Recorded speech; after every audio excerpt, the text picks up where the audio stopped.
Pocas novelas han tenido una historia tan controvertida como Dr. Zhivago.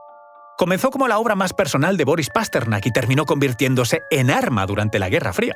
Fue un libro prohibido en la Unión Soviética que, tiempo después, la CIA convirtió en herramienta de propaganda contra el régimen comunista. Publicada por primera vez en Italia en 1957, la novela se convirtió en un fenómeno literario mundial. Pero detrás de sus páginas no solo había una historia de amor y exilio, sino un reflejo de una Rusia convulsa, atrapada entre la revolución y la represión. Os contamos su historia a continuación. Soy Luis Quevedo, divulgador científico. Y yo soy María José Rubio, historiadora y escritora. Y esto es Despierta tu curiosidad, un podcast diario sobre historias insólitas de National Geographic. Y recuerda, más curiosidades en el canal de National Geographic y en Disney+. La guerra civil rusa, desatada tras la revolución bolchevique entre 1917 y 22, dejó un país devastado. La hambruna, la represión y la violencia marcaron los primeros años del régimen soviético. En 1924, Joseph Stalin tomó el mando y con él llegó una era de control dictatorial absoluto sobre la sociedad. Cualquier voz que desafiara la versión oficial pasaba a ser enemigo del Estado. En este escenario surge una literatura soviética destinada a ser herramienta de propaganda del nuevo régimen. El realismo socialista fue la única forma aceptable de expresión. En él se exaltaban los valores del partido, se glorificaba la revolución bolchevique y se mostraba el comunismo como el único camino posible. En este contexto entra en juego Boris Pasternak y su obra más famosa.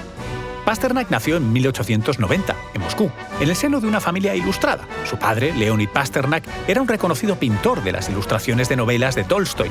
Su madre, Rosa Kaufmann, era por su parte una talentosa pianista. A principios del siglo XX, Pasternak viajó a Alemania para estudiar en la Universidad de Marburgo, donde profundizó en el pensamiento filosófico de Kant y los neokantianos.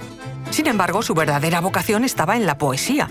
En 1914 publicó su primer libro de poemas, El gemelo en las nubes, con el que mostró su talento para la metáfora y la musicalidad del lenguaje. Durante la Revolución Rusa y la Guerra Civil, a diferencia de otros escritores de su tiempo, Pasternak buscó mantenerse al margen de la política. Prefirió centrarse en su arte, algo que en la década de 1920 le consolidó como una de las voces más importantes de la literatura rusa, con obras como Mi hermana la vida, del año 1922. A finales de los años 40 comenzó a escribir Dr. Zhivago, su primer gran intento de narrativa en prosa. A diferencia del realismo socialista dominante, su novela no era un panfleto político ni una exaltación del comunismo. Era una historia profundamente humana y filosófica sobre la supervivencia en tiempos convulsos y cambiantes. Su protagonista, Yuri Zhivago, un médico y poeta, es testigo de la transformación de Rusia, pero en lugar de ser un héroe revolucionario, es un observador.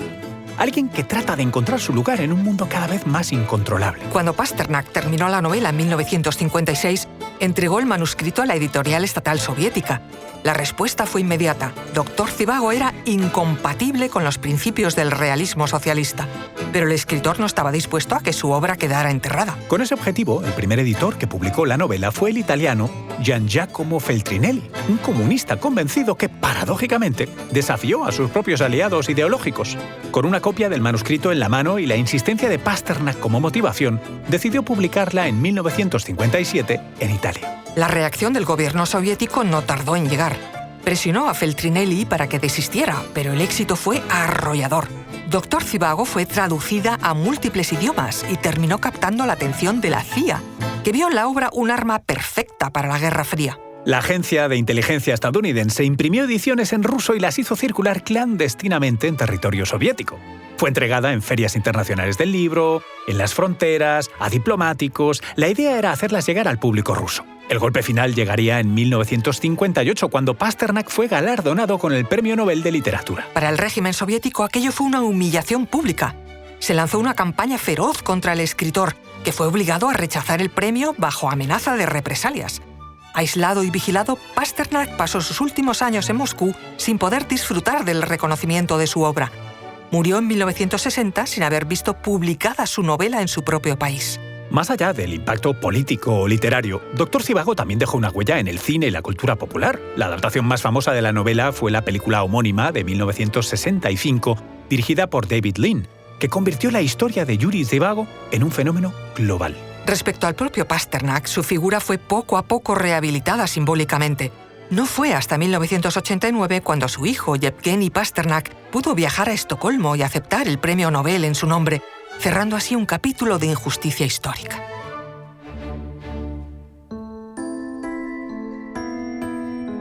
Recuerda que Despierta tu Curiosidad es un podcast diario sobre historias insólitas de National Geographic.